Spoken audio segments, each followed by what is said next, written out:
Assalamu alaikum. Welcome to another collaboration between Darwinian delusions and the Pondering Soul. Today, what we're going to be speaking about is nihilism. What is nihilism? How is it that one can arrive at that abject state that they realize everything seems to be meaningless? And is it inevitable? Is this something that's inevitable? Now, Yusuf, like I mentioned previously, he converted to Islam, he used to be an atheist. He experienced it himself, and we're going to go over that. Also, interestingly enough, his degree in philosophy, his thesis was on nihilism.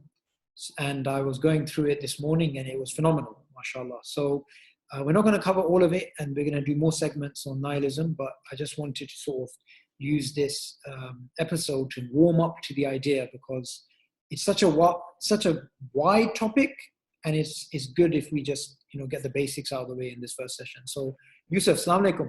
Wa alaikum salam. How are you doing? So bro, let's start off with, like, when I was reading your blog this morning, you spoke about you haven't just theoretically, philosophically, conceptually studied nihilism, you experienced it. So how did that begin? So, like we mentioned, I used to be a non-Muslim. I began as Christian, ended up becoming atheist in my teenage years, and then kind of moved towards agnosticism. And this agnosticism, basically at that point, I was open to the idea of God. And I would have inclinations of his existence, and sometimes these profound moments where everything would seem to have this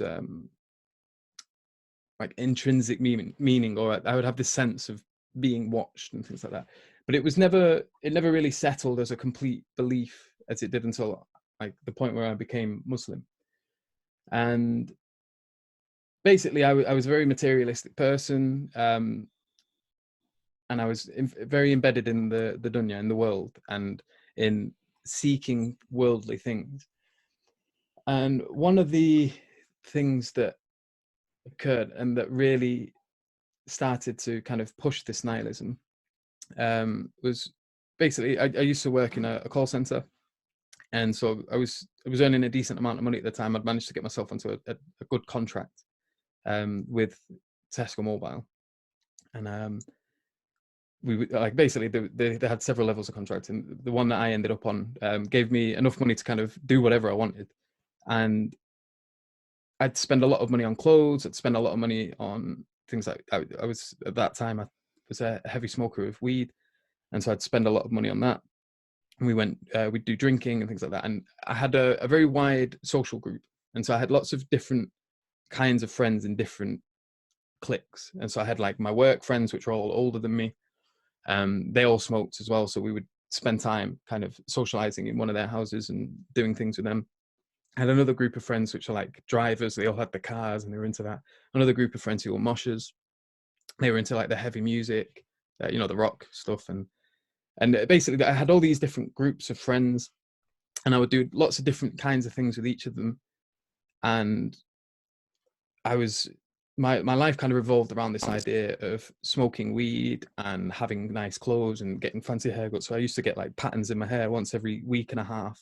I'd spend £15 just to get someone to cut shapes into my hair with a cutthroat razor. And this was like really, really a part of my identity. And at the time, it had a lot of meaning for me. And, these things were significant. And if you'd have spoke to me at the time, like I was very of the opinion that, if only the world smoked weed, if everyone did it, then there'd be no problems, and there'd be no wars. Everyone would just be like sitting down asking weird questions about the universe and existence and all this. And I was quite naive in that sense, because basically over time, this all slowly lost its significance. And I couldn't seem to keep up with my desire for things. And look, in hindsight now, and I know what it was. It's the law of diminishing returns. So the more you expose yourself to something, the less of an effect that thing has on you. And then in time, the more you need to up your dose of that thing. And so, like, for example, with weed, when I first started smoking it when I was really young, we only needed a little bit and we'd be gombies. And that was that.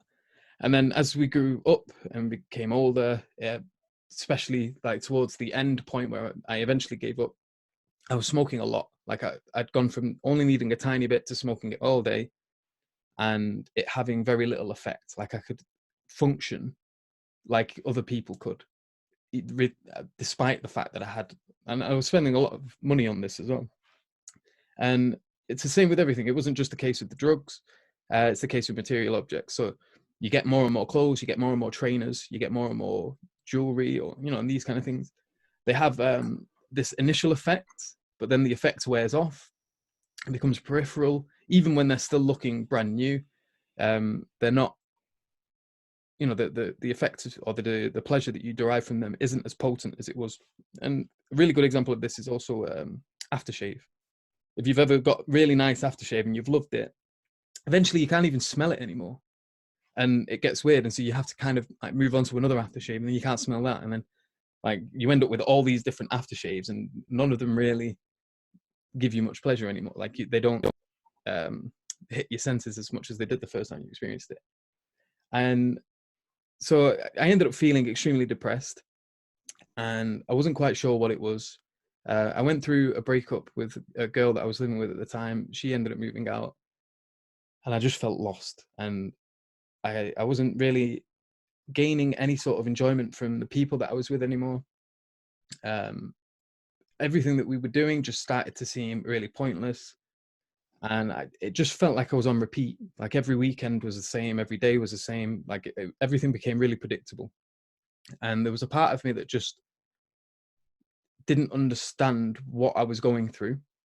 I couldn't quite figure out what it was that was up or why I wasn't enjoying life as much. Because at this point, like I didn't have hindsight. I was just, and I hadn't considered this effect or the, you know, the law of diminishing returns until much later. But basically things were just not as affecting. They weren't as great as they used to be. And I didn't know why. And so I started to get this urge that I just needed to run away. And I didn't put it forward like that. I just said, oh, I'm going to go on an adventure. I'm going to go traveling. And I painted it as this kind of amazing thing.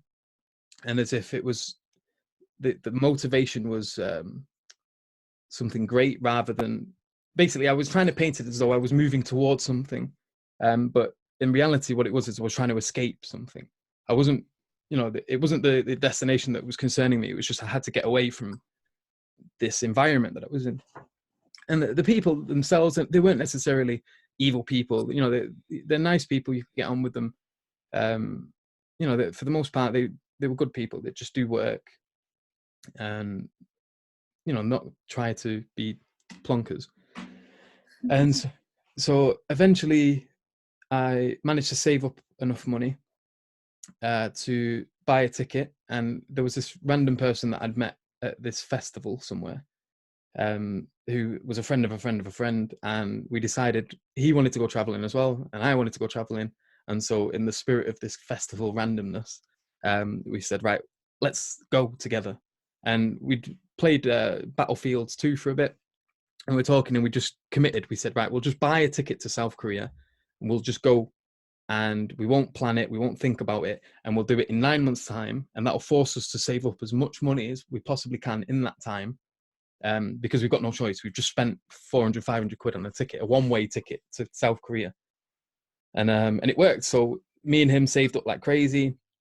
Eventually 9 months passed and it was time to go. And the idea was we were going to do 6 months of traveling. We were going to visit 18 different countries.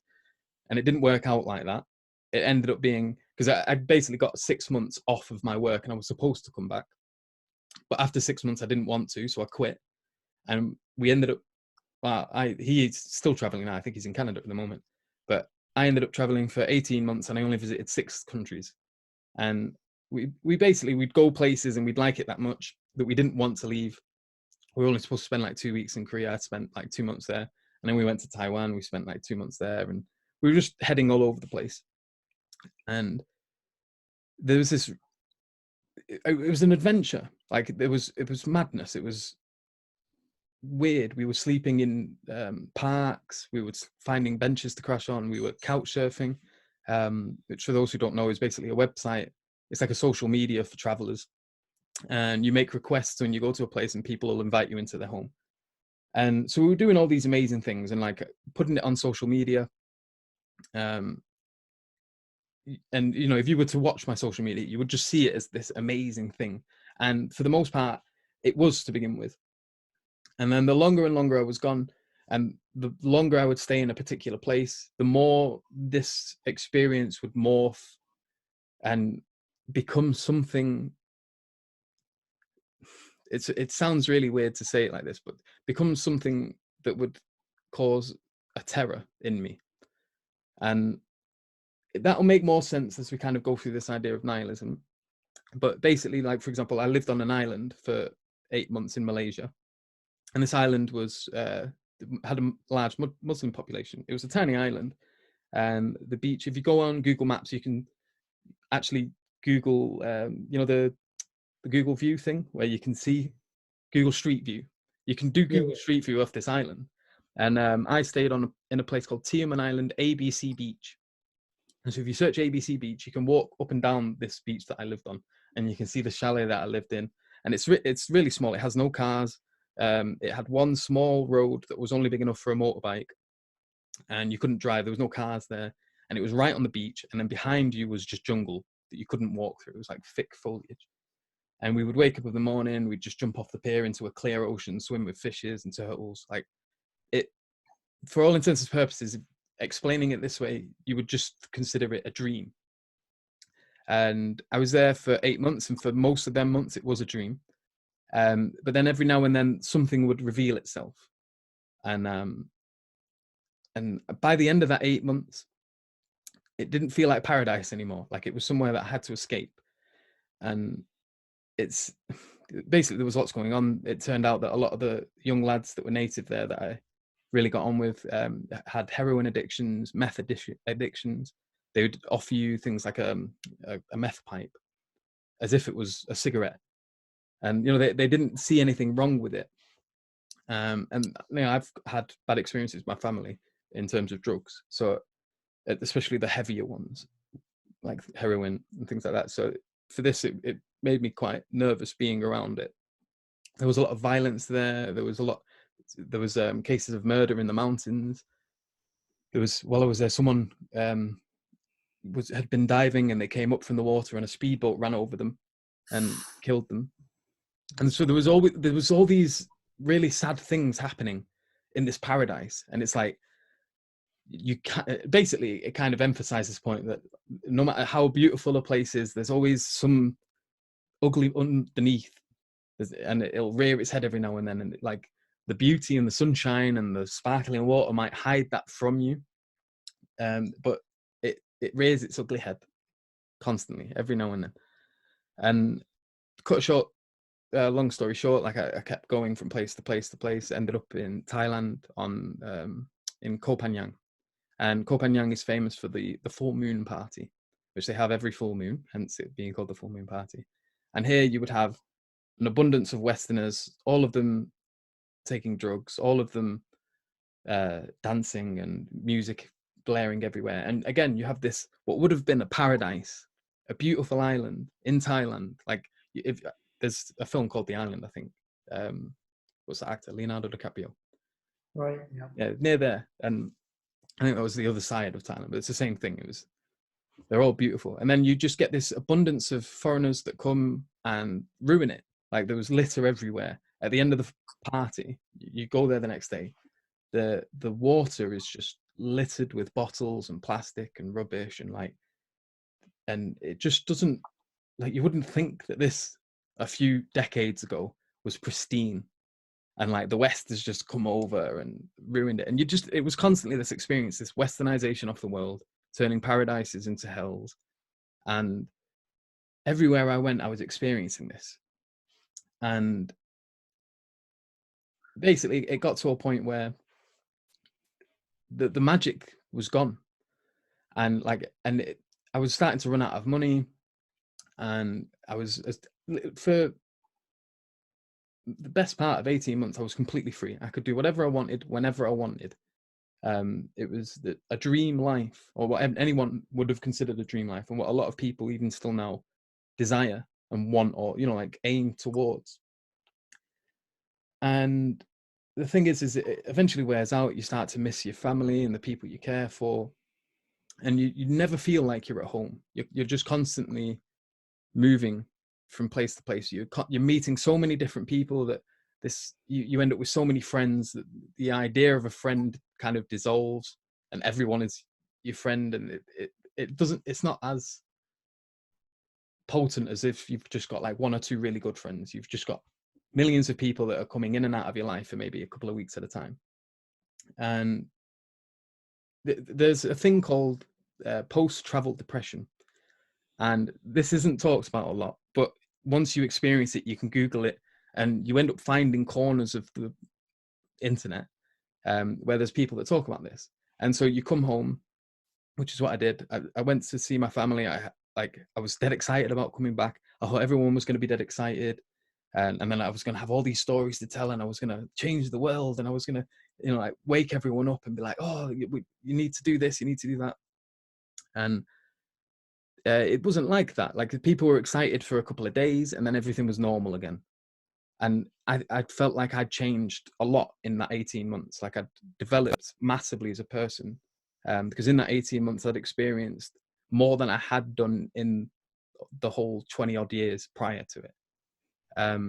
But for the most part, the people that were at home hadn't experienced much. They'd done the same thing in the whole year. Like, a year and a half is nothing. They still worked in the same places. They still did the same things. They still chilled with the same people. And for them, listening to me going on about how amazing all this other stuff was became a bit tiring, from what I could tell, talking to them. And I ended up not enjoying even talking about it. So it became this thing that I couldn't share, because I felt like sharing it too much made people feel bad about the situation they were in. They felt locked in contracts. They felt locked with kids. They felt locked to relationships and things like that. And there was all these responsibilities that everyone had that made it hard for them to just pack up and run off. Whereas, alhamdulillah, at the time, I had the situation where I was able to do that. And so all of these amazing experiences, eventually they lost their effect. I didn't even feel like I could share them with anyone. And then they just began to feel pointless, because they were causing me more pain now at the end of that, having returned home. And it didn't feel as though it was necessarily worth all the pleasure. Maybe I'd have been better in a state of ignorance. Maybe if I'd have just stayed back and tried to figure out a way of like just getting on with life, that would have been better. And yeah, so everything started to feel pointless. I became heavily addicted to weed. I had a lot of it around me all the time, and I was waking up and I was smoking. I was going to sleep, I was smoking. Like, it became a point where if I wasn't smoking, I felt weird. And so the not stoned became the new stone. And just to feel normal, it was just constantly trying to get hold of it, spending a lot of money on it. And at this point, I felt like I'd changed a lot, and I couldn't really fit in with anyone anymore. So I became very isolated. The more isolated I became, the more meaningless everything started to seem. And so what happened is I didn't choose nihilism. It was an effect of my experiences. It was something that I unwillingly inherited as a response to my condition. And I had to start to question the meaning of things. And then all of this really accentuated this feeling of depression, and loneliness and sadness. And it was intense. I can't, maybe some of the viewers have experienced severe depression. your internet connection is unstable. Have you got that? This should be all right, inshallah. So yeah, it was very severe. I had severe anxiety. I was avoiding people. I ended up moving out, living on my own. If my friends knocked on the door, if my mum knocked on the door, I would ignore it. I always had the curtains closed, and I would hide on the floor in case they tried to peek through gaps and things like that. And I'd get a fear of socializing at all. And that was for a good few years. It was like maybe 2 years from returning after traveling. I had to deal with this. And so for me, nihilism, it's real, and I've experienced it. And having gone through it, I had to kind of like reach out on the internet, and I searched corners, and it's common. Like one of the most common ways people, like for example, suicide amongst young men is high at the moment, and it's tied to nihilism. Yeah. It's tied to this feeling of meaninglessness, and even people among the religious community are suffering from nihilism, and it expresses itself in doubts, and it's basically, we're going to get into it as we kind of go through my dissertation. Nihilism is a force that is the result of the modern predicament, and because we're embedded in this modern predicament, this force is ever present, and it's always in conflict, and it expresses itself through a conflict in people's hearts. And so you have this desire for meaning and this experience of meaninglessness, and these are, they're not compatible. And so they when experienced at the same time, you experience them as a conflict, and and this conflict causes anxiety. It causes this unsettled feeling, this nervousness, this agitatedness, and so that this is an issue, and it is important, and it's probably the most important thing, I think personally, that the world is going to have to deal with. And it is going to have to deal with it whether or not it wants to, whether it shies away from it and tries to hide in their houses or in their escapes through the use of alcohol, drugs, promiscuity. All of these worldly things are just distractions from this monster that's creeping into the world. And it is the world, it's not just the West. And yeah, so it's important, it needs to be discussed. And this is what I tried to do in my dissertation. So I had freedom to pick what topic I wanted to write about with my dissertation. And nihilism just seemed to be something that was really important for me. And so I inclined towards that without question. I inclined towards reading Nietzsche. And he is a really scary writer. And I don't even agree with a lot of what he says. But it's not about whether or not you agree, it's about whether or not there are certain consequences, because he's not necessarily telling you, when he's talking about nihilism, that you ought to be a nihilist. He's saying you're going to be one, whether or not you like it. And so you need to try to go through it, and you need to move through it. One thing I love about him is that he makes the connection between science and nihilism, right? So I don't remember the exact words he uses, but he basically says, look, the cold, hard, reductionist, naturalistic, materialistic, scientific thing that you can break down everything to basically particles and mechanics, that takes away meaning totally. And in fact, I don't remember the exact words, but he basically said, like, science is like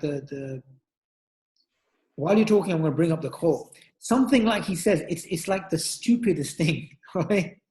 I'm going to bring up the quote because I don't want to misrepresent him. But yeah, no, I'm not sure if you read that part where he talks about science and how science is like a totally, Well, yeah. To be honest, we're going to end up touching on all of this as well, because it's to do with the fact that meaning is itself a subjective thing. Yeah. And it's a quality, it's not a quantity. And science isn't bothered about qualities because they're unquantifiable. Yeah. And so it has to reduce this. And you see this being expressed in people like Richard Dawkins when he says there's nothing in the world but pitiless indifference. This is because of this emphasis on the objective and the dismissal of the subjective. And because meaning itself sits in the subjective realm, Yes. then you neglect it as a necessity by valuing the objective over the subjective. And it's this dichotomy which causes issues. And I'll explain as well in a moment why this is a problem and why it undermines itself. Yeah. So there was a famous philosopher called Heidegger. And in Being and Time, he points something really important out. So he basically makes the human being distinct in the sense that for the human being, existence is a problem. It must figure out how it's going to exist. And other creatures don't have to deal with this. A bird just is a bird. It just does what birds do. It doesn't have to sit and think about how it's going to be a bird, what kind of bird it's going to be. These questions don't arise in the life of animals. Yeah, that really stood out when I read that in your dissertation. I was like, whoa, Yeah, that's some insight.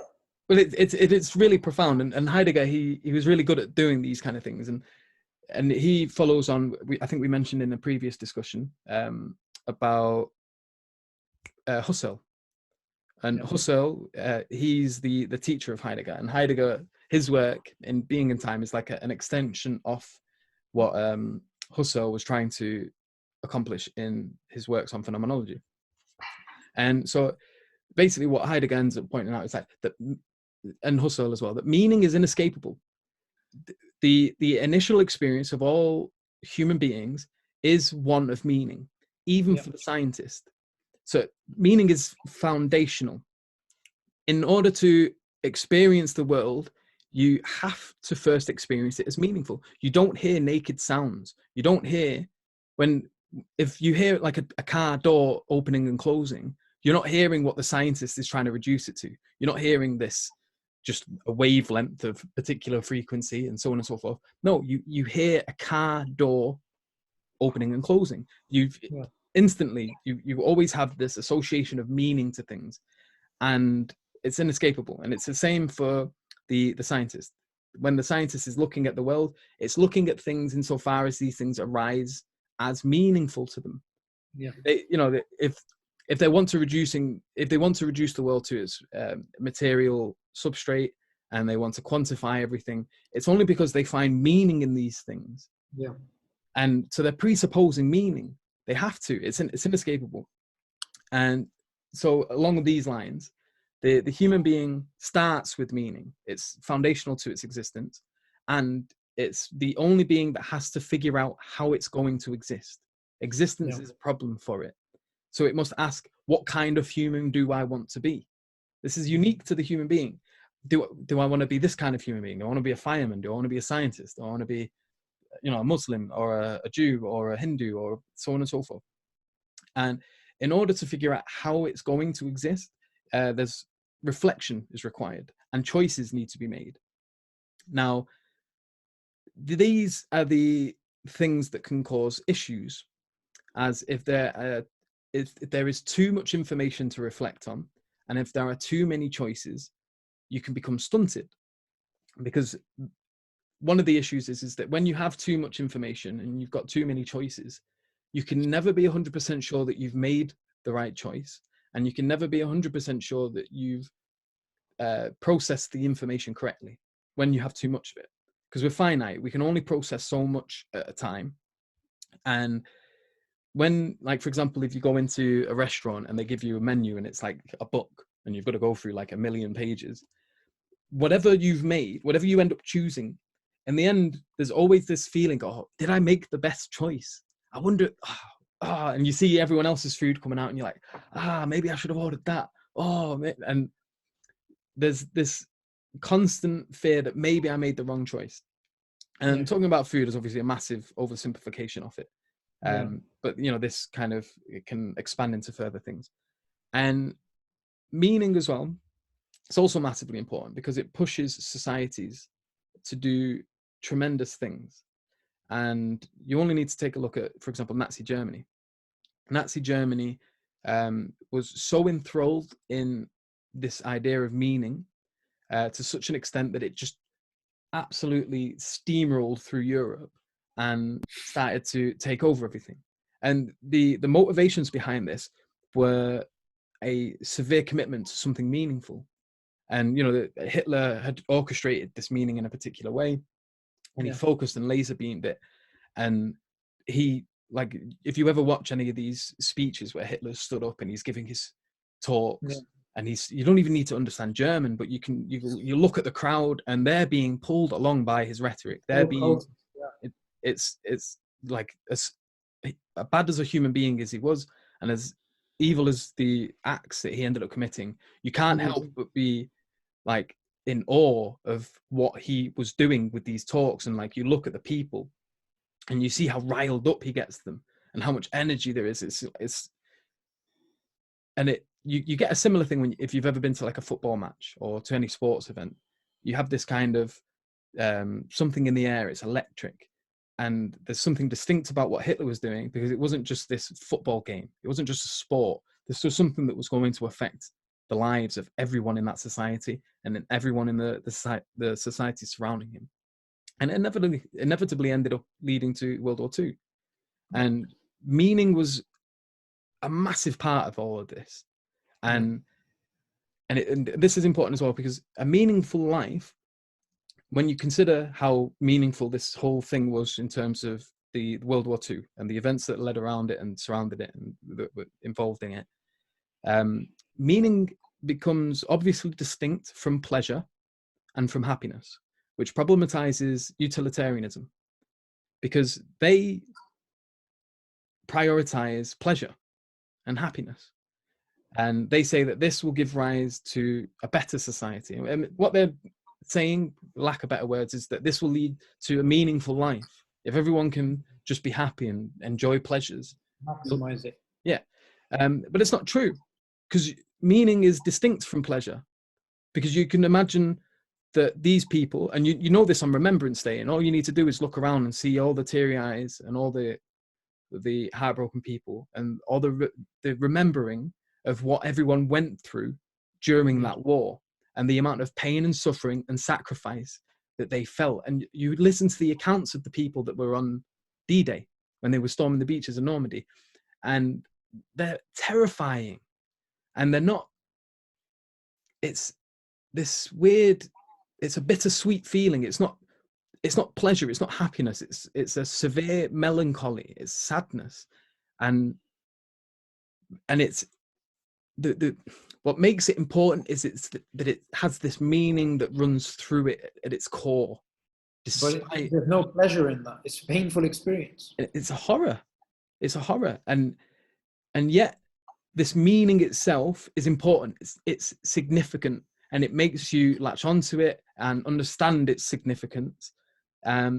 Absence of the joy, because it, like, the thoughts of the lives that, or the experiences of these individuals that had to storm Normandy, witness their friends being killed, watching their guts lie on the beach as they bled and died to death, and there was nothing they could do, with bombs and bullets flying all over their head. This is terrifying. This is not pleasurable. It's not happy, but it's meaningful. And for that reason, it's important. It's significant, and you can understand its necessity. You can understand that, you know, that this war and that this movement towards it, and all of that surrounded it, all of that unpleasurable stuff, we'll just say, it was necessary. You couldn't just allow Hitler to do what he was doing. You couldn't just allow evil to persist in whatever way it was going to. You had to confront it, despite the fact that it wasn't going to cause you joy. And I guess there's arguments you could make. We can anticipate that, but it might lead to joy in the long run. But we're talking about isolated individuals, and if you're presupposing like an atheistic perspective, what does it matter if there's joy past your death? You know, like these people were not experiencing it. There was no pleasure or joy storming them beaches. Yeah. And so as an isolated organism, whatever happens beyond the death doesn't matter, but yet they commit to it anyway. And so, yeah, so meaning is massively important, it's massively significant. And so we need to ask, well, what is meaning? Why is it that it can push societies in such significant directions? Why is it that it can really take hold of the hearts of people and move them through life in a way? So this brings up the question of what's the meaning of meaning? And, you know, in the face of it, it sounds like a bit of a problematic question. And the reason is because in order to ask the question, you already have to presuppose an understanding of what meaning is. And this kind of moves us into the direction that meaning is foundational to our being, that there's something innate within us which allows us to experience meaning and to understand it, but not comprehend it, is probably the best way of putting it. So are you saying meaning is irreducible, that you can't break it down to, okay, meaning means this, meaning is just meaning? Well, it's really, one of the things that stood out to me is when you're trying to look into the philosophical debates that surround the meaning of meaning, no one seems to be able to agree. And no one's making that strong an argument that's so convincing that makes you think that you understand it, like, analytically. And so, as before, I said that meaning is distinct from pleasure and happiness. The more you kind of look into the philosophical discussion that's surrounding meaning, it also stands out as distinct from logic and reason. Meaning. So what about a common meaning of meaning, which is that to direct oneself towards a higher purpose? What would you respond to that sort of definition of meaning? So in terms of when I was trying to figure out what it meant, a definition of meaning is generally to do with there's three main senses, and I outline these in the essay, first part of part one. And meaning is split into either intention or having something in mind, which is the first form of understanding it, and the second one is to signify. So like you can have the signification of something greater, and like, for example, a street sign is a sign or a significator of the street being quote unquote greater than the sign, but it points towards it, it leads you to it. But you can also have this with when you're thinking of life. For a life to have meaning, what it means is that it's signifying something, and if it's signifying something, it's signifying it to someone. And so this, what it basically, the third one, sorry, is a combination of the two. So so you've got intention, signification, and then the third one is intending to signify. And the thing is, with all three of these definitions, they all presuppose a subject. So meaning is itself only something in existence insofar it has a relation to a subject, that is, that it's a human thing. If you remove the human, or if you remove life, then meaning is gone. Like it loses meaning, loses its meaning. It's integrally connected to the human being, and to the experience of life, and to the experience of significance and intention. And all of these things presuppose a will that's integral to life. And so would you say that there is no consensus on meaning as a word? There's definitions, but there's no consensus on what it means for there to be a meaningful life, is what I chose. So you'd always have to presuppose something, some subject. Is that what you're saying? You have to presuppose meaning constantly. Like whenever you engage with the world, meaning is what allows for that motivation to occur. Would you say it's axiomatic? Meaning is axiomatic. Yeah. You just can't break it down. You can't say meaning is true justified belief, like knowledge, what you're supposed to. Yeah, you can't break it down to something. It's difficult to. We have these definitions. So like, you've got your basic dictionary definition, But then when you're transferring it to the question of, well, what's the meaning of life? How do we deal with these existential problems? It's that at that point when meaning turns itself upon itself, and it begins to become fuzzy, and rightfully so. It's you get a similar issue when you're trying to. I had a discussion with Jamie Turner, and we were talking about reason and how and I've mentioned it with you as well, where we're talking about well, how do you turn reason upon itself? Because and how do you justify reason without using reason? And the same issue is lining here. So how do you understand the meaning of meaning? You've got to presuppose these things in order to do it. And so it basically, all this does is it outlines meaning as foundational to the human experience, and well, to life, to the experience of life in general. And it makes it distinct from pleasure, happiness. It also makes it distinct from morality. So as we mentioned, Hitler's life could be considered extremely meaningful, despite the fact that he himself was a distasteful character, and committed horrible acts. And so, this is just outlining the difficulty of explaining meaning analytically, and it's also outlining it as distinct from logic and reason. And understanding this as well also outlines the strict objective scientist's distaste for it, because it's a purely subjective quality. Meaning itself is a quality, not a quantity. It can't be quantified, just like pain can't be quantified. And more reasons why utilitarianism is problematic. Like, how do you quantify that level of pain compared to that?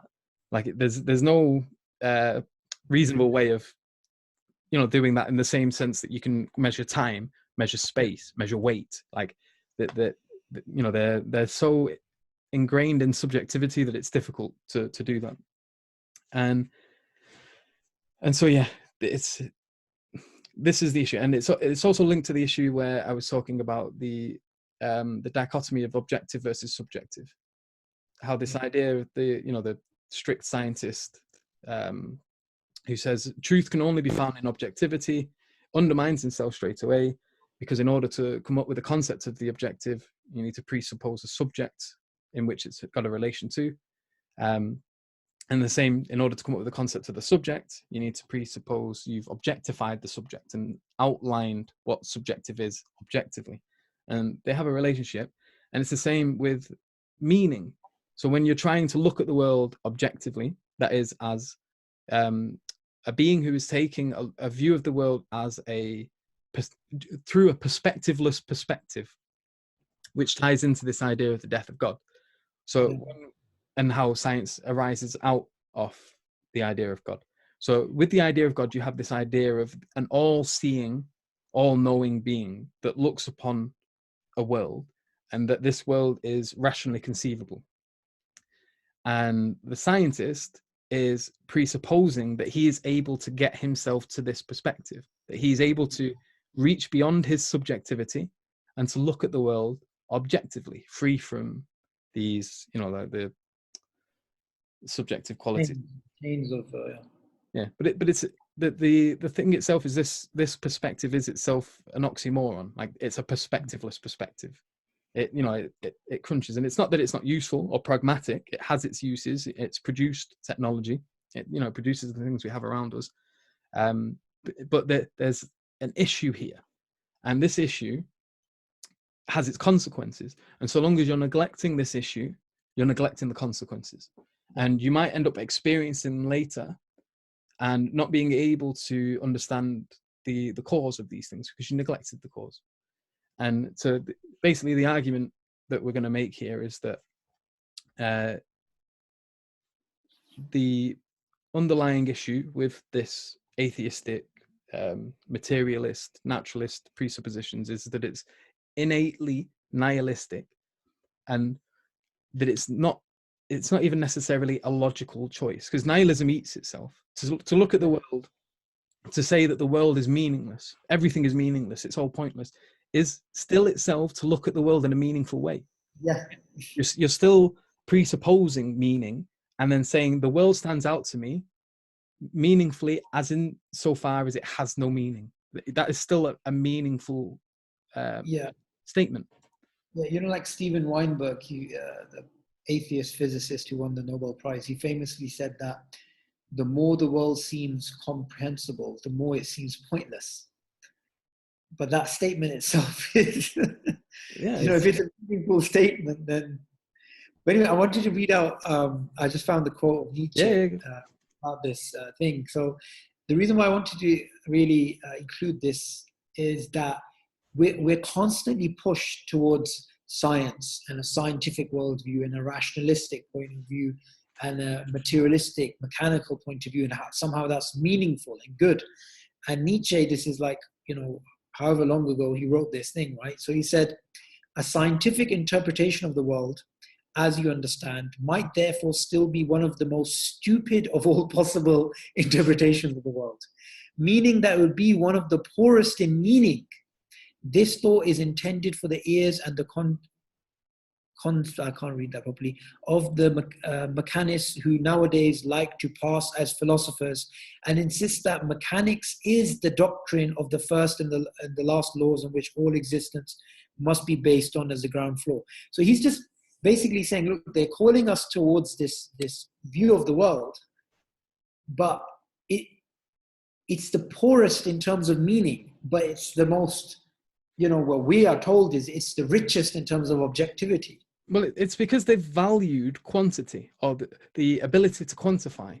And when you do that, you get this distaste for the unquantifiable. And the unquantifiable is the subjective. And the reason it's unquantifiable is because it's a very personal thing to each individual. But ironically, it's objectively still the case that this is occurring in the world. And, whether it's within you or within the people around you, whether or not people are agreeing on their experiences or not, does not take away from the fact that objectively it's still occurring. And it's an issue.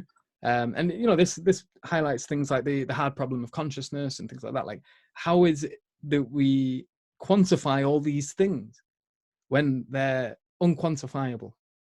And so science is always going to suffer problems insofar as it takes this kind of Dawkins view of the world, where it's not understanding the fundamental issue with the position that it's taking. And that insofar as you're valuing only that which you can quantify in the same way that you can quantify space, centimeters, meters, so on and so forth, you're missing a massive part of the world.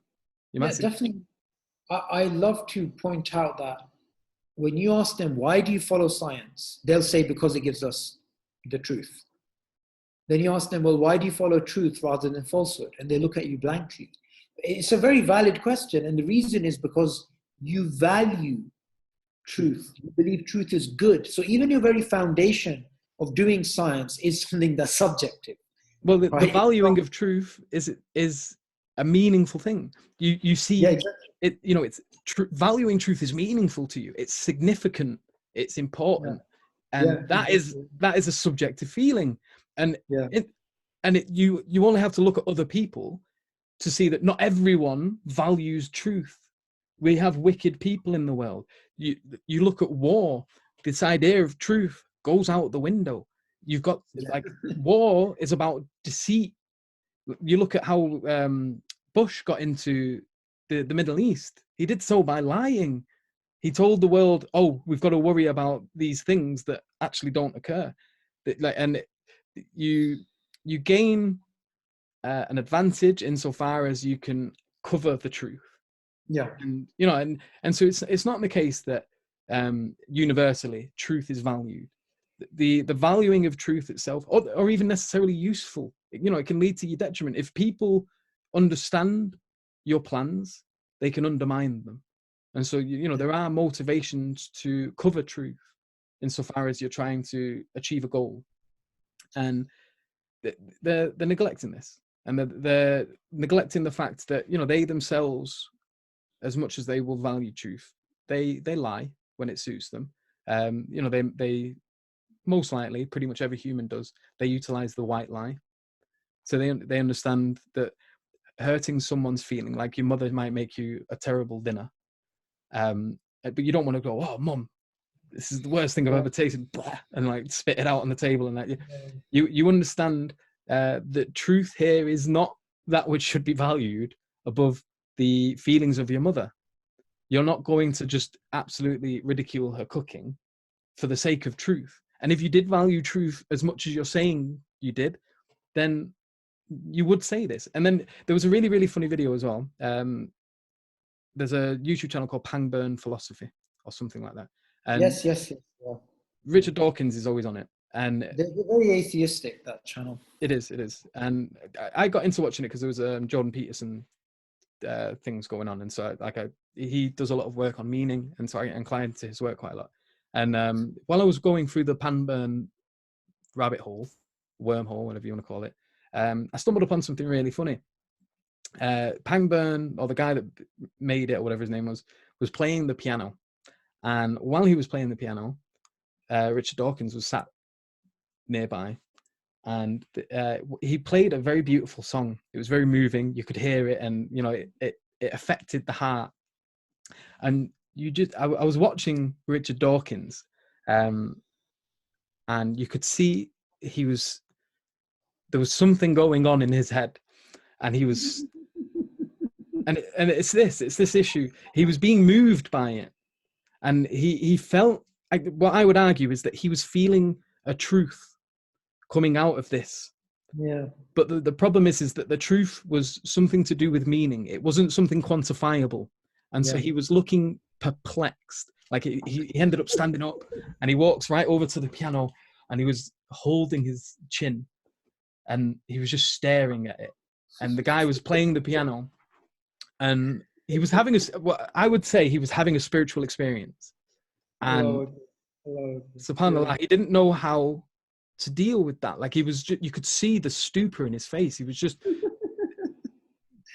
if he was to look at that scientifically, all that's occurring is that there's, he's hitting this thing, this is making vibration and blah, blah, blah, blah, blah. If you're looking at it just objectively, scientifically, it loses its meaning. And the fact that it moved him so much doesn't make any sense. It doesn't make any sense. And despite all of that, it moved him still. And you could see that it was moving him. And like listening to it, this is the thing with music. It does. And we get the same experience, subhanAllah, when we listen to the Quran. When you hear someone who recites it beautifully. I need to interject about something beautiful, right? So Dennis Noble, he's another, he's an Oxford professor. He doesn't like Dawkins from the perspective that he's not like a neo-Darwinist hardcore, like he believes it's wrong, right? But what's interesting is he speaks a lot about this reductionist view of biology. And he speaks about music a lot. And he's got this book called The Music of Life. And anyway, I was watching him a few years ago. And he's very much like this. Like Dawkins, like you said, he couldn't handle that subjectivity, right? He's into measuring everything. Yeah. So anyway, Dennis Noble is the opposite. Although he's not religious, he's secular. He's very much into experiencing and, make sure you check out his stuff. Anyway, so. What's his name? Sorry, Dennis Noble. His name is Dennis Noble, yeah. So in some of my lectures, I refer to him. So anyway, he's really into music and moving and this type of stuff. And once he was speaking about playing, I think, Beethoven's song, and it made him cry. And and he even speaks about biology as being, what do you call that in the old churches? They used to have that thing where all these different pipes. Organ. Yeah, so organ, right? Organ, yeah. Yeah. So he speaks about that. You can't break down each individual part of that and then say that's the overall. You need to describe the holistic system. So his view of biology is very different to the reductionist view. It's like holistic view. Anyway, so there's a really, really beautiful video of somebody giving the azan in the church. Yeah. I'm not sure if you've seen it online. It's got millions of hits. So what I did is I emailed Dennis Noble and I said to him, dear professor, I've been following your stuff and, he speaks about sounds and stuff like this. So I just said, look, I want you to listen to this. So I just sent him the clip of the adhan. And then to my shock, he actually emailed me back. And he said, that was beautiful. So you're absolutely right. If you come from the perspective of everything's measurable, everything's this, everything's that. The other day, I was listening to a recitation of the Quran by Umar Hisham al-Arabi. I don't know if you know him. He's a very famous Moroccan reciter. I literally was listening to that and I was so moved, and I thought to myself, what greater proof do you need of Islam than the sounds that I'm hearing right now? Yeah. And this kind of reminds me, although I don't want to go off tangent here, but I remember meeting a sheikh from Saudi who used to be in the he was born in the UK. He was actually an agnostic, and then he he became a sheikh later on. And we were discussing about proofs of God and evidences for and against God. And he said something beautiful. He said, my belief in Allah is due to the sweetness I feel in my connection, in my ibadah, in my worship. That's my evidence. Now, I can imagine Dawkins just like cringing at that. Yeah, saying, definitely. This is the thing. It's, for me, and it's important to point out, because you've just mentioned that there is an evidence in the subjective experience of these things. So when you're listening to the Quran, like that, the way that it moves you is in part an evidence for the person that it's experiencing that movement.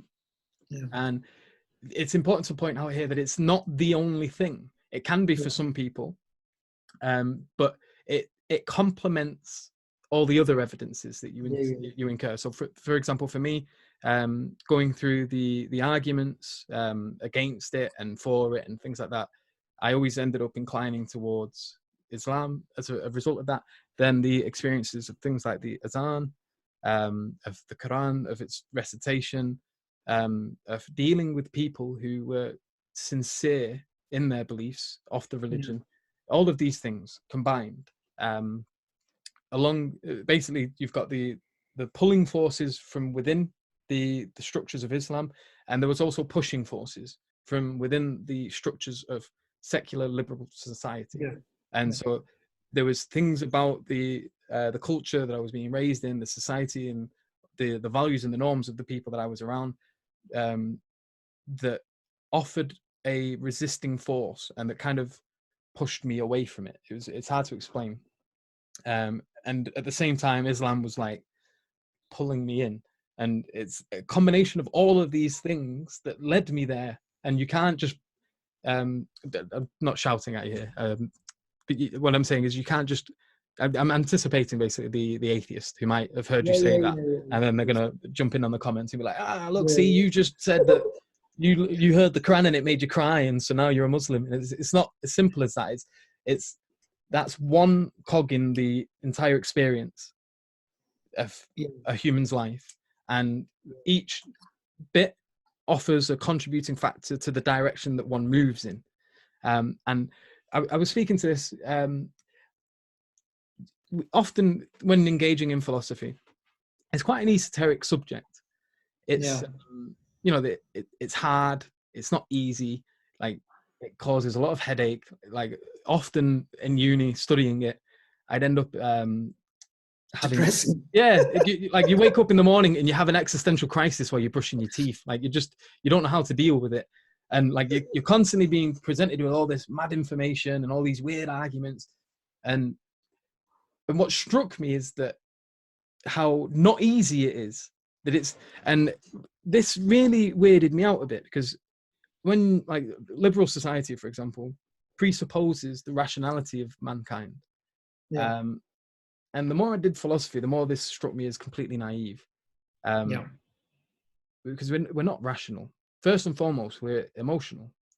First and foremost, we are intuitive. And being emotional is supposed to be a bad thing. It's not even that it's a bad thing. It's supposed to be, Yeah, it's just that it's the default state of being. Yes. It's Yes. like you begin as a child, and children are just little balls of chaos. Like, for anyone who has one, they're not walking around thinking rationally. They see a fire, they want to put their hands in it. Like, this, like, I don't mean to offend anyone. Like, I've got a child and I love it to bits, alhamdulillah. But they're very stupid. Like, they do things that put their lives in danger constantly, and you've got to, like, you can't for 1 second take your eyes off them, because if you do, you turn around and she's got a fork, she's ramming it into the plug socket, or like she's balancing on something really high, and like, you're like, get down from there, you're gonna fall. And then she'll laugh at you, then she'll fall, then she'll cry. And like, children are just chaos, and then they That's, grow up. that's the natural inside. That's what human beings are. Yeah, just There's little balls potential, of chaos, right? little balls of emotion. And you grow up, and that doesn't just disappear.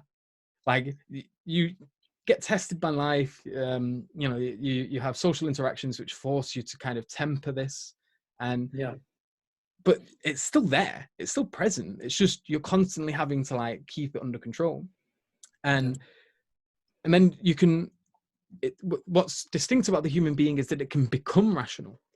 And to become rational, it requires a lot of patience, a lot of work, a lot of reading. Like, there's a book here I've got, Critical Thinking. Like, understanding fallacies is important, but you don't get these intuitively. Like, you don't intuitively know what a black swan fallacy is. You don't intuitively know, and when you're dealing with the average person, they stumble into these fallacies a lot. And it's why social media on places like Twitter can be so tedious sometimes, because it just feels like you're constantly pointing out everyone's fallacies. And it's like, oh, you've just done this. And it gets to the point where it feels like that's the only way you're engaging with people on social media. But we've gone on a bit of a tangent here. So to kind of pull it back to what we were talking about, there is meaning in the world, and it's a fundamental part of our being as humans. And even when you're trying to say that there isn't meaning in the world, even if you're trying to be a nihilist, or if you're not trying to be, you just are one, or if you're trying to be a completely rational-headed, rationality rules, Dawkins fan, Yeah. you're trying to reduce the world to its objective substrate. But in order to do so, all of this has to presuppose meaning. You have to value these things. And if you're valuing things, the reason you value them is because they stand out as meaningful to you.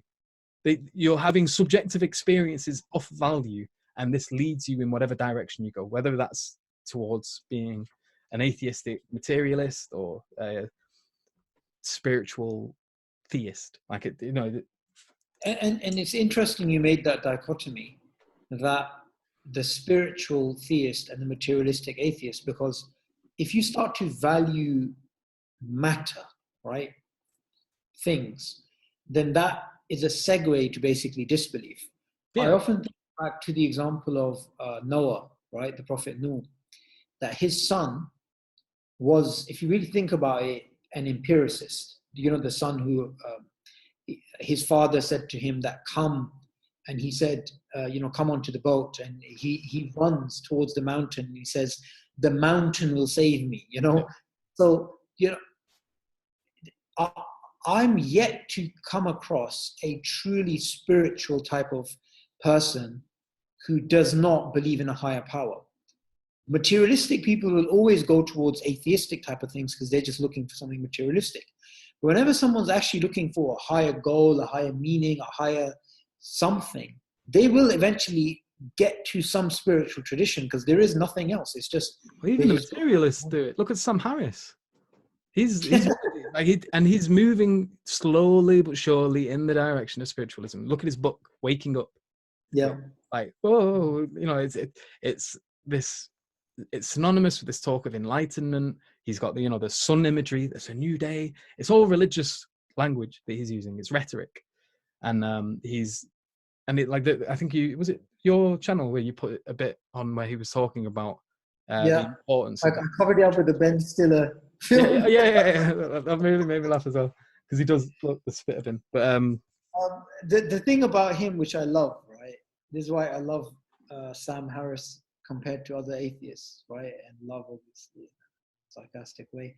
because he says spirituality is basically a reality, and if atheists deny it, they're going to lose out and they're going to just look crazy. And he speaks about it as if it's a route of discovering the truth, right? Now, I just want to share a little experience I had when I went to a university. I gave a talk, and after the talk, a young person came up to me and said, how do you deal with doubts, right?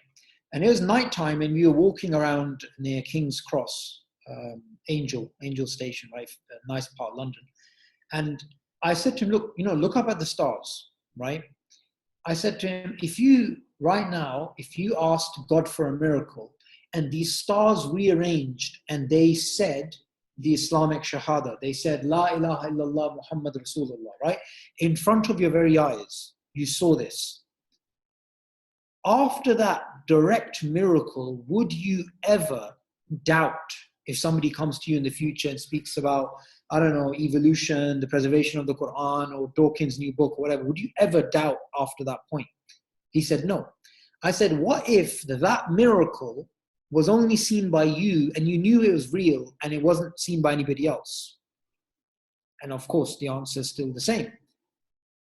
And I said to him, look, bro, in your life, if you're truly sincere, Allah will give you a sign or signs which are as powerful as it was for the Quraysh when they saw the moon split, or Musa alayhi salam and Bani Israel seeing the sea parting. But that miracle, that proof, it will not be a proof for other people, it'll be a proof for you. And that proof, I really truly believe, is something spiritual, right? Because spirituality, that's where you get the certainty. And this is the whole story of Imam Ghazali, right? Imam Ghazali, first he was into logic and rhetoric and argumentation. And then he realized these things have limits, right? These things have limits. They can make it rational.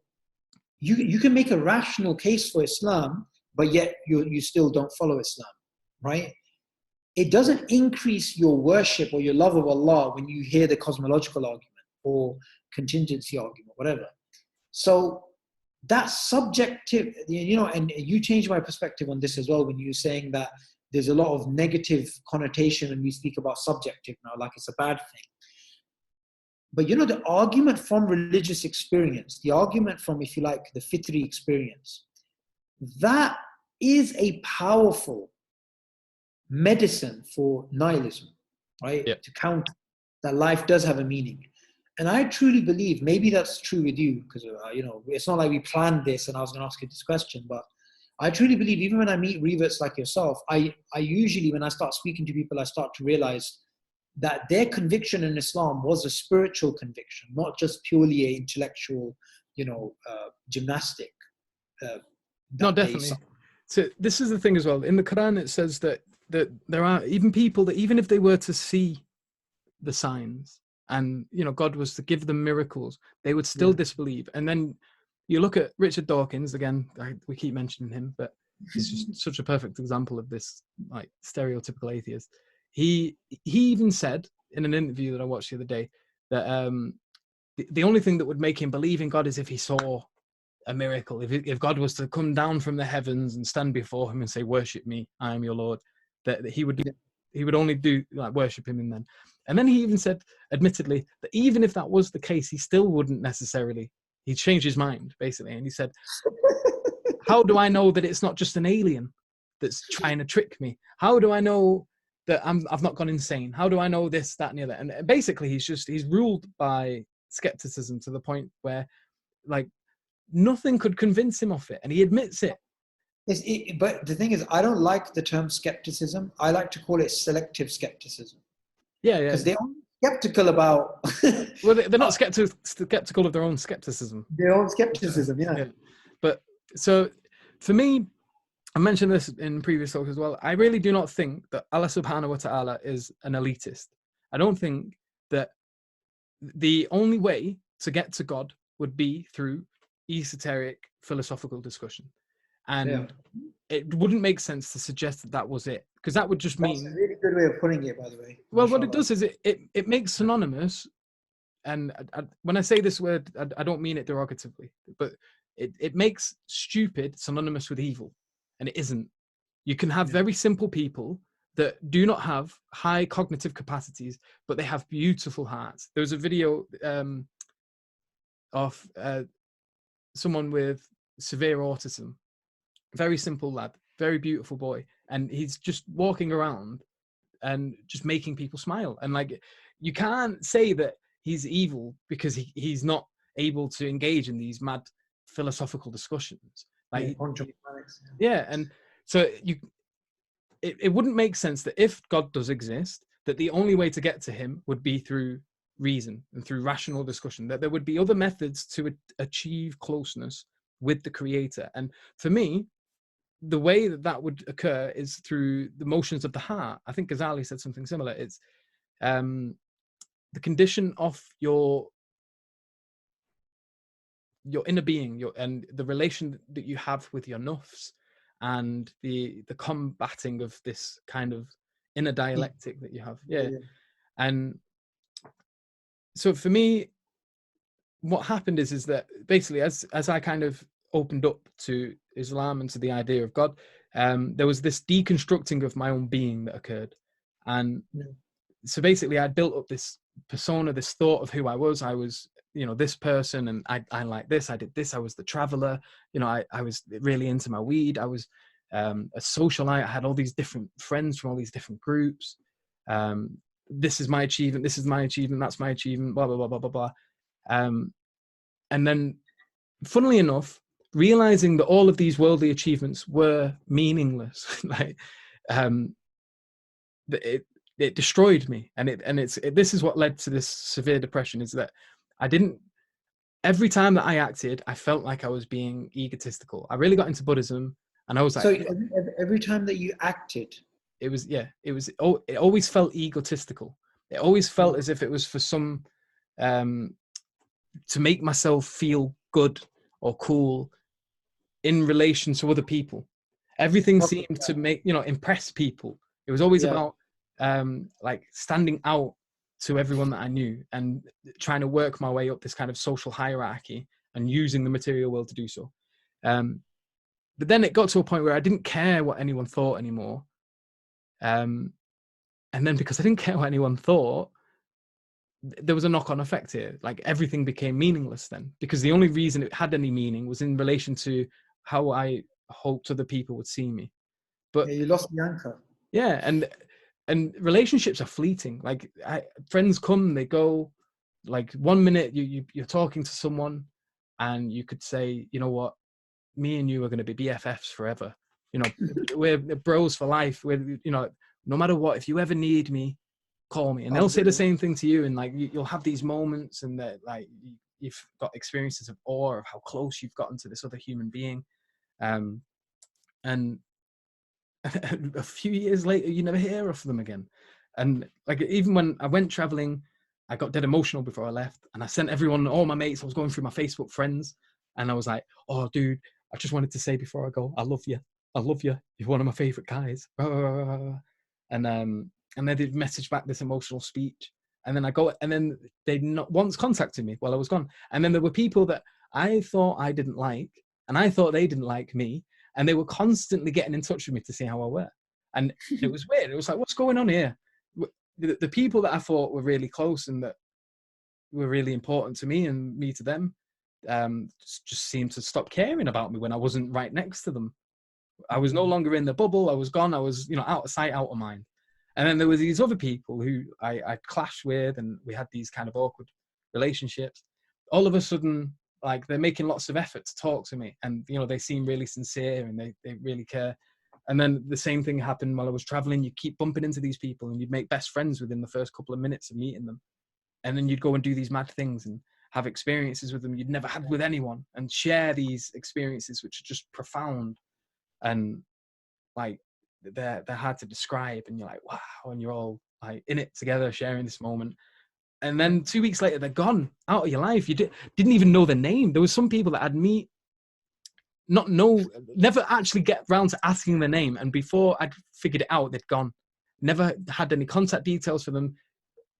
Allahu alam where they are in the world. Like, and they just come and go, and it just felt fleeting. And then in my life, I've experienced a lot of death. And there's been a lot of people that were very close to me. Like my father passed away when I was 9. A year later, his brother died. My granddad died a couple of years after that. My grandma, my dad's best friend committed suicide. Like, there's just, from being very young, there's constantly been death around me. And then this was like the next step on from this fleeting relationship thing, people coming in and out of your life. And even if people don't exit your life, eventually they do. Eventually, and if they don't exit yours, you will exit theirs. And these thoughts of death arise. And the thoughts of death really affect the anchor of meaning, what is meaningful. And so for me, at the point where I kind of became a Muslim, it was this dissolving of my own character, this taking down the highest value, being everyone that was around me, and it just losing its meaning completely, because they're going to die. If they're not going to die, they might leave me, I might leave them, we change, we become different people, everything is in constant flux. And I was left with nothing. Like, no, I didn't value anything. I was a nihilist, and I didn't choose it. It just happened to me. And I didn't enjoy it. It wasn't fun. Like, it was excruciating, but I was there. And the only thing that was left was Allah subhanahu wa ta'ala. It was this experience of, I can't explain it, but it's a subjective thing. And it might have been Ghazali again who said it. Like, imagine someone coming up to you and asking you what an apple tastes like if they've never had an apple. Asking you what it's like. Can you explain to me what it's like to make love with someone when they've never made love to anyone? Like, you just laugh at them. You go, what you're asking me is a stupid question. What you need to do is you need to experience it. And it's the same with God. Like, it's not these rational arguments. And when you have these people that kind of, they put objectivity up at the top, and, you know, it's like this, like, you know, we're super rational. They presuppose the very things that they want to discount in order to value these things. But then in doing so, they make the experience of God impossible. Because in that, all that's true is that which is empirically verifiable. Yeah. And if all that's true is what is empirically verifiable, what you've done is you've raised creation to the top, and you can't value the thing that gave rise to all of this because it's not empirically verifiable. But you can come up with these theories, or the multiverse, this, that, and the other. But they as much as you might like them because they're good to throw out there when you're arguing with theists about the necessary being. It's a nice stone you can throw at their head when you're debating with them. It doesn't move you as much as the experience of the universe. And there was a really funny meme that was floating about where there's an image of like a priest or someone saying, and he quotes the Bible, and we made you from dust, and you will become dust again. And and then it's like this atheist going, yeah, that's so stupid, man. And then there's another photo of Neil deGrasse Tyson going, and you're all made of stardust. And then the same atheist is absolutely mind blown by it. And it's the same. Oh my God, that's so same funny. statement. Fundamentally, it's the same thing. Yeah. The same thing. And one of them is being ridiculed, and the other one is like, oh, yeah. And you share again that video that you put on. Dawkins has asked, you know, if you ever come across a great argument, and Dawkins goes, no. And then everyone's like, yeah, oh, he's so profound. He's so great. Let's all love him a bit more. Yeah. Oh my God. But it's it basically. We've gone on a couple of tangents there.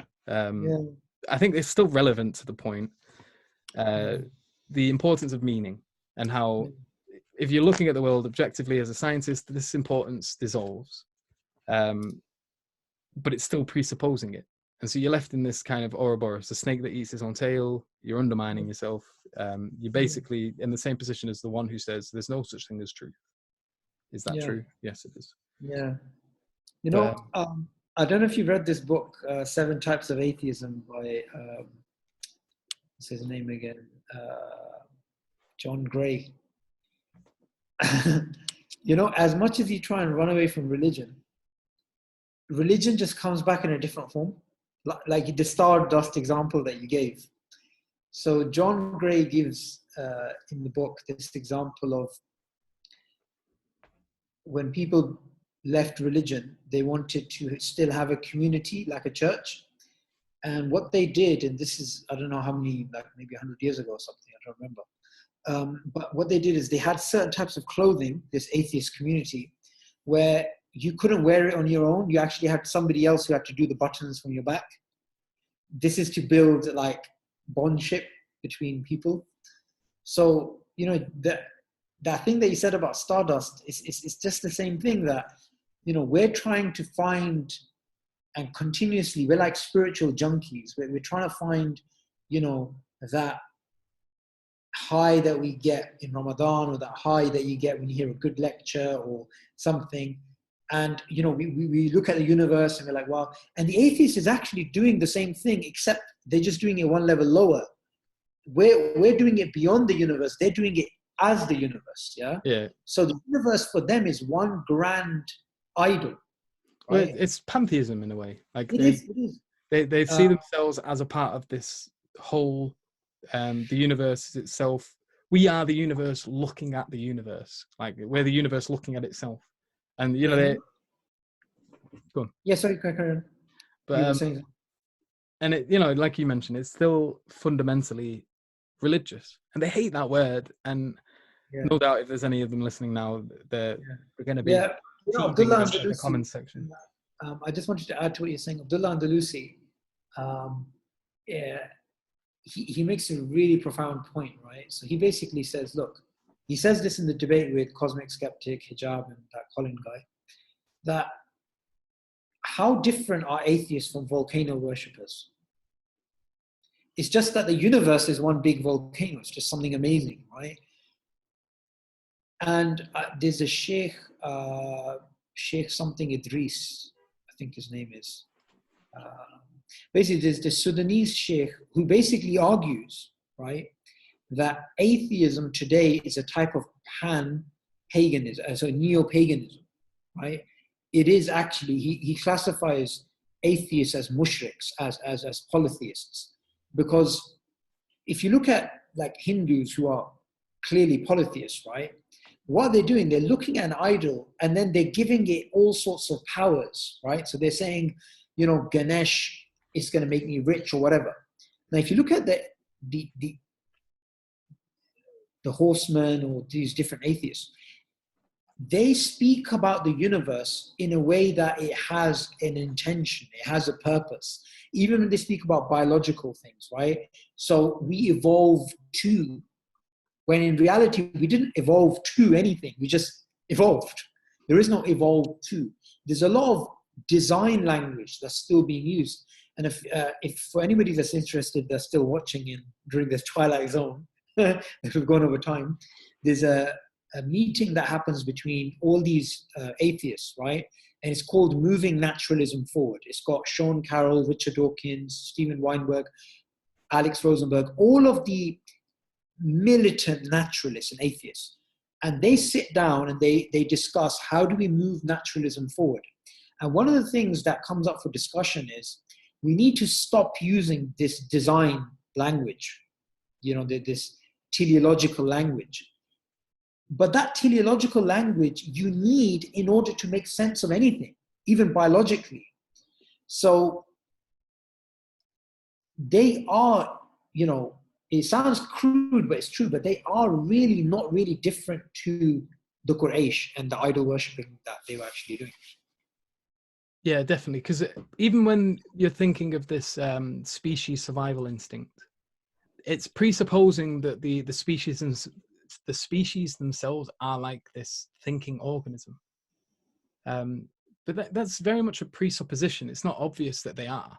Like when you're looking at like all these different individuals, it is possible to make an argument that they are individuals, that they're concerned with themselves, that they have no comprehension of the species as a whole. So why is it that you're positing this kind of species cognition? this, this species drive. Just meta narrative, basically. Yeah, and it's posited, a posteriori, after the fact. You observe these things and you're putting it in on top of it to help explain or visualize it, but it's not evident from the evidence that there is this thing necessarily. Because when you're talking about these, how evolution occurs, you have random mutations. The mutations themselves are random, and then what happens is whichever happens to give rise to that which can survive is the one that lives on. But there's no intention there. They're speaking very materialistically, from the presupposition of naturalism. There's no overriding intention that runs through the center of this. There's just a mutation that occurs. There is no intention for the mutation. It's not like the mutation occurred so that it could give rise to this particular behavior. It's just that this mutation occurs. This behavior arises from this mutation. This behavior has an adaptive, what's the word I'm looking for? Enhances fitness. Yes, basically. And it increases the likelihood of survivability, and then the species can continue because of that. It's not because the species wants to survive. Yeah, because even that's the word randomness, right? Again, even the word randomness. What does it mean? Now, when you look at when biologists are actually using the word randomness, they're actually not really using it correctly. From the perspective that randomness is a very theologically loaded term. What they mean by randomness is that the mutation, it's not necessarily something that will enhance your fitness. Yeah, like right? the elk whose horns become too big to the point where it's too heavy for it or whatever. So it's not directed, right? Now, some other evolutionary models, they have this idea of directed mutations, like natural genetic engineering and stuff. So even when they say random, and even,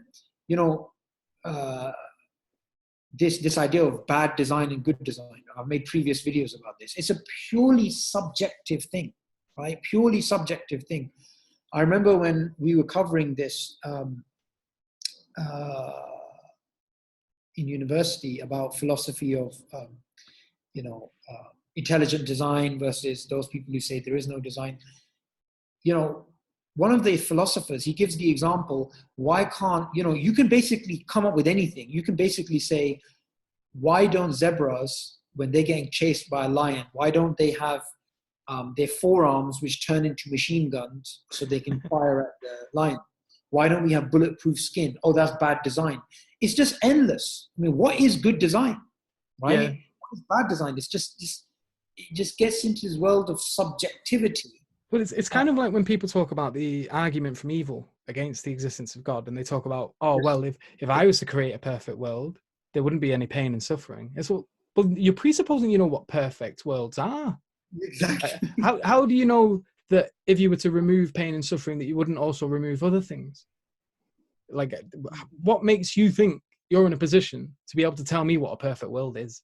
You're as finite and as stuck in this world as I am. Like, how are you going beyond it to know what the best choices are? All of these answers presuppose a position of all knowingness, of being all wise, of all seeing, all hearing. You need all of these qualities to be able to say with justification what a perfect world is. And insofar as, like for example, I can't say that I know what a perfect world is, even as a believer. Like, I say that I believe in this God who is all-knowing, who has all of these qualities, and therefore would make a perfect world. Why it's considered perfect is beyond me. And I'm not going to be arrogant and say that I know why. And I'm not going to say that I know all of this. Again, I'm finite. I could be mistaken. I don't think I am. I'm sincere in my belief. I don't really struggle with doubts. I believe in Allah subhanahu wa ta'ala, but I'm not going to say that I know absolutely to the point where I can ridicule you in your position. And the same applies to the atheist who's trying to say, oh no, a perfect world wouldn't have any suffering in it. No, you don't know that. How can you be so sure? And how can you then use the answer to this that you've put forward as, oh, for me, a perfect world would include this X, Y, Z, and not include It's the God complex. If I was God, well, you're not God. Yeah, exactly. And how do you know I was God? And there's really good arguments against it anyway, like the soul building argument. The experience of evil is itself something that can push a soul towards greatness. Nietzsche talks about it as well. Suffering is absolutely necessary for greatness, according to him. Yeah. And for me personally, suffering itself is necessary to appreciate goodness or happiness. So if you've never really experienced pain, if you've never really experienced suffering, you don't really appreciate the good moments as much. And the good moments can just simply be not experiencing pain and suffering. And it can be as simple as that for someone who's like going through all these motions and there's all this chaos around them and there's always something kicking off. Just to have a moment of silence is beautiful for them. Not only that, I was thinking, I think yesterday I put up a Facebook post, which was, if you happen to be blessed to have friends, and you walk into a setting where someone's on their own, please go speak to them, right? And the reason why I put that up is because, like you said, you have to feel the opposite to appreciate the good. Yeah. Now, I'm in a position of my life now where if I walk to a place, usually amongst my friends or amongst family, I have friends and family pretty much everywhere, alhamdulillah, right? But then I do remember there being times where I was in socially awkward positions, where I happened to go to a place where no one knew me, or when you newly start school, stuff like that. You don't know anybody, and then you see everybody is in friends and they're talking to each other and no one's talking to you.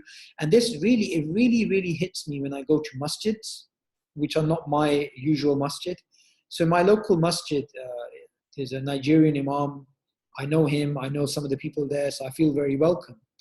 But then when you go to a new masjid and everybody knows each other, and after Friday prayers, everybody's talking to each other, no one talks to you, and it's, you really have to, I wouldn't appreciate having the ability that people know me in my local mosque or whatever, unless I went through that painful social isolation.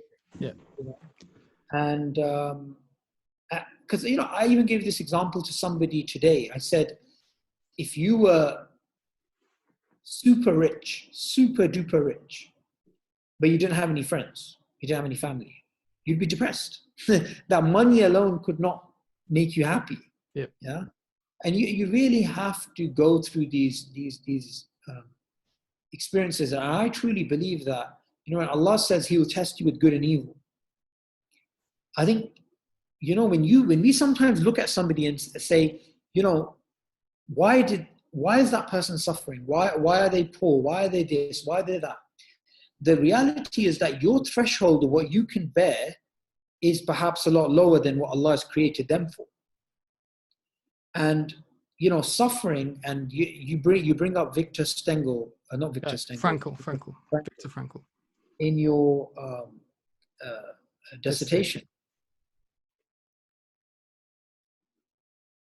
I think, look, with the atheist, we can at least agree about something.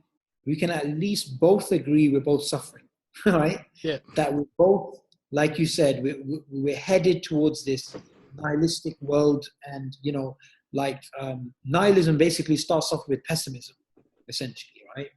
And then it just carries on from there.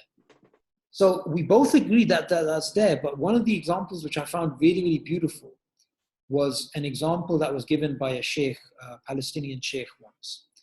And he said, somebody asked him about some problem they were going through, some difficulty or suffering. I don't remember exactly what it was, but his answer I remember clearly. He said, what real choice do you have? Right? Because when people go through evil or suffering, some people think, oh, let me just leave religion, leave God. Some people apostate from Islam purely because they go through a horrific experience. And this sheikh said, what real choice do you have? Because if you leave God, if you leave Allah, that problem is still there, and it's just going to be a hell of a lot worse. Right? Yeah, you're still going to suffer. Still going to suffer. But if you manage to hold on to your iman, that problem is still there, but it's a heck of a lot easier. So he said you don't really have a choice. It's funny as well. I was watching, there was a discussion with Muhammad Hijab. He was in America, and he was talking to an ex-Muslim, and they were just sat down in this like canteen thing, eating food. And they were talking about the problem of free will versus determinism. And so the ex-Muslim was saying, but how can God be all-knowing and all-wise? And, like, how can there be fate? And simultaneously, you have free will. And Muhammad Hijab, he pointed out, subhanAllah, like a really good point. He says, well, this issue doesn't go away when you leave Islam.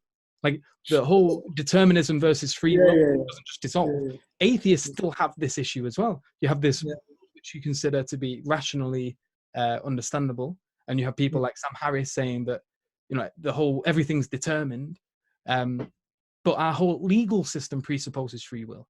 And if you accept determinism, you can't have the legal system that we currently have, because it presupposes people are making choices, and that these choices are themselves worthy of punishment. So if you murder someone, you could have done otherwise.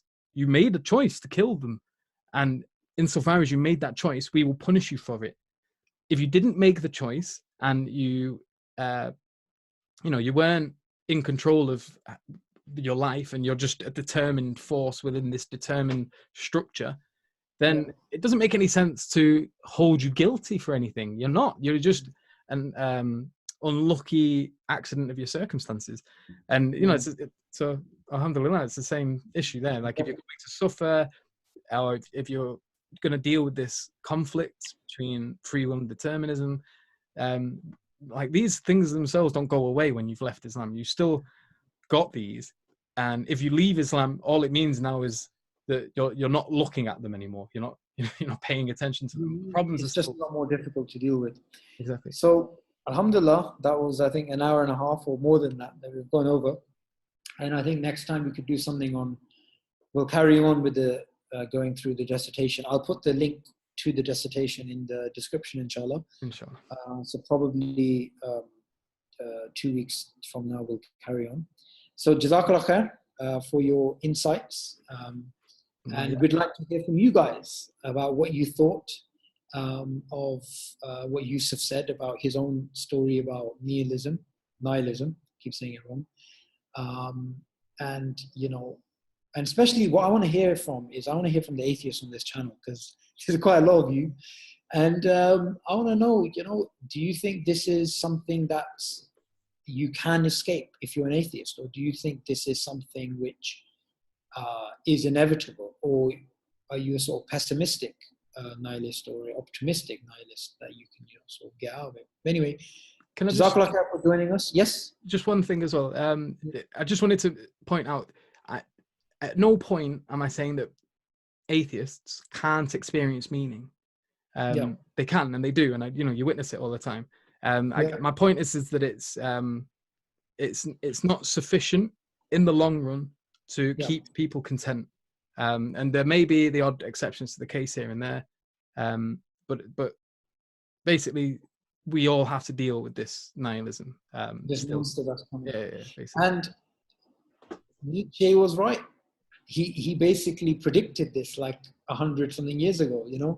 Our bellies are full now. We're no longer running around, hunting and looking for food. So now we have time to think, and now we're starting to realize that, oh crap, what's the point of it? And a good thing to end upon is, I remember speaking to an atheist who became Muslim, and one of the things that they said to me is that even though they were trying, and they were basically a militant atheist, right? They said the questions of meaning, of purpose, they never ever leave you. They're just there. They're just there like a shadow, right? You can keep pushing them away, but they just keep coming back. You try running away from your shadow, it just doesn't go anywhere. It's just always there. So Jazakallah khair for joining us on the session. And we look forward to doing another one in 2 weeks' time. Assalamu alaikum. Wa alaikum salam.